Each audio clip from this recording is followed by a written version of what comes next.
মানুষের ক্ষেত্রেও ঠিক এই ব্যাপারটাই হয়, যখন আমি একটা মানুষের উপর থেকে খুব ডিপেন্ডেন্ট হয়ে যাই, একটা মানুষকে যখন আমাদের খুব ভালো লাগে এবং যখন আমরা সময় কাটাতেই থাকি এই মানুষকে ঘিরেই আমাদের পৃথিবী গড়ে ওঠে, এর বাইরে আমরা কোনো কিছু দেখি না। তো দেখতে দেখতে একটা জিনিস যতই ভালো হোক না কেন বেশি বেশি লম্বা ভিডিও আমরা দেখবো না, বেশি বড় বোরিং হলো, যত বড় মেসেজই থাকুক না কেন, ভালো মেসেজই থাকুক না কেন, অনেক বড় বোরিং মুভি আমরা দেখবো না, এরকম একটা ব্যাপার স্যাপার আমাদের মধ্যে কাজ করে আর কি।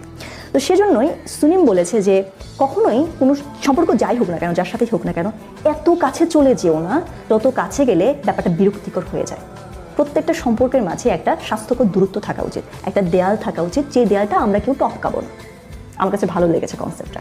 তো এখন এই যে দেয়ালটা মানে এই দূরত্বটা যে আমরা রাখবো একজনের সাথে আরেকজনের, এই দূরত্বটা ঠিক কতটুকু হতে হবে সে ব্যাপারে উনি খুব সুন্দর করে উদাহরণ দিয়েছেন। উনি বলেছে যে আগুন পোহানোর মতো হবে ব্যাপারটা। আপনি আগুন পোহানোর সময় আগুনের নিশ্চয়ই এত কাছে চলে যান না, যত কাছে গেলে আপনি পুড়ে যাবেন, আবার অত দূরেও যান না, যত দূরে চলে গেলে আপনি আর আগুনের তাপটাই অনুভব করবেন না। আগুনের কাছ থেকে আপনি যেমন যথাযথ দূরত্ব রাখেন, ততটুকু গেলে তাপ পাওয়া যাবে, পুড়ে যাবেন না, হ্যাঁ, অতটুকু দূরত্ব আপনি আপনার সম্পর্কও রাখুন, ঠিক আছে?